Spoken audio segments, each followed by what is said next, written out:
Okay, so here we're going to spend some time looking at a couple populations and comparing them. So we have a little bit of information on some fish lengths from pond A, and we also have a little bit of information on some fish lengths from pond B. Now we're making inferences, comparative inferences to be specific, because we're going to compare the two ponds. And this is just an inference, it's just an educated guess based on the information that we're given.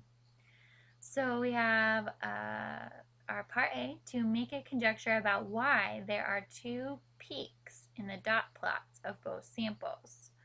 So for pond A, we have a couple of fish that are short. Then we have lots of fish that are around this 5, 6, 7 range of length.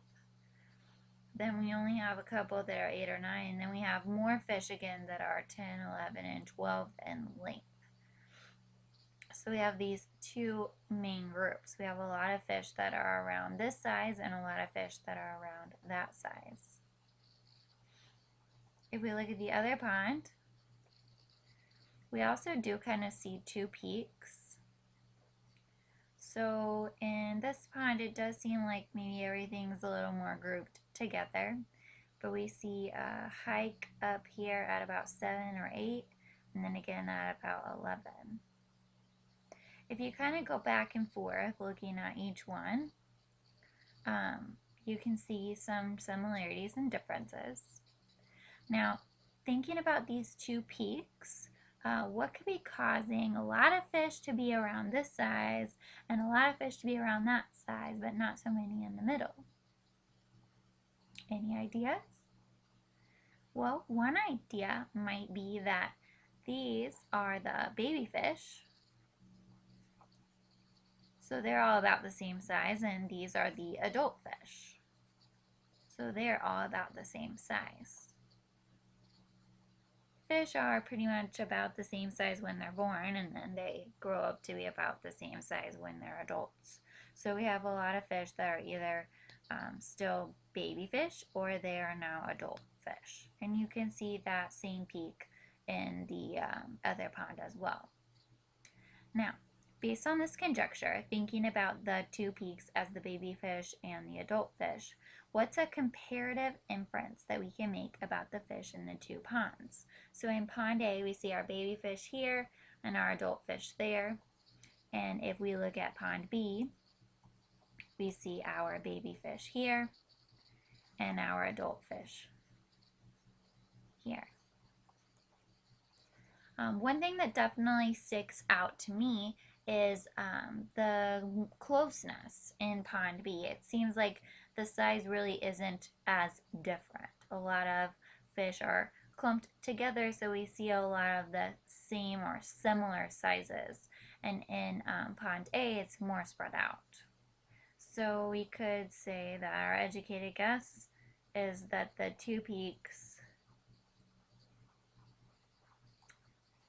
are for baby and then adult fish.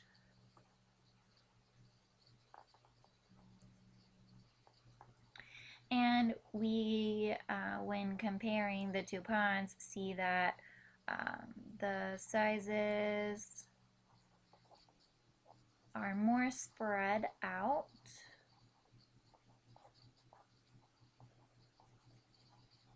In pond A, then in pond B, they seem closer together. Now remember, these are just inferences. These are just educated guesses. We're looking at some information, so we're making a guess about it. And when we have two groups, we can compare them and kind of make a guess about how they compare and why that might be. All right, one more example. Here we have two classes, and we're able to see the number of hours that a sample of students spent working on schoolwork. So in class A, we had students that spent 0, 1, or 2 hours on schoolwork, and we also have students that spent a higher number of hours on schoolwork. If we look at Class B, we can see that there's again less spread. We see more people spending less time on their assignments. Again, we can kind of see a couple of peaks in the data, especially the two peaks are more evident here in Class A. We see groups there and we see groups there. If we consider all of the classes maybe are just trying to finish the same project, maybe for example, it seems that some students didn't have much work to do and other students had a lot of work to do. So maybe some students procrastinated and ended up having a lot of work to finish.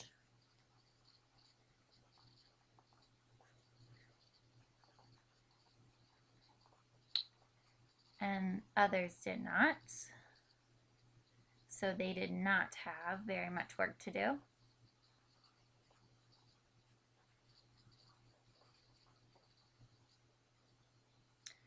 Based on your conjecture, make a comparative inference about the students in each class. So if we are comparing the classes, if we're thinking about those students that had to work longer or probably had more work to accomplish because maybe they procrastinated, then we can see that in Class B it seems like more of the students had less work to do.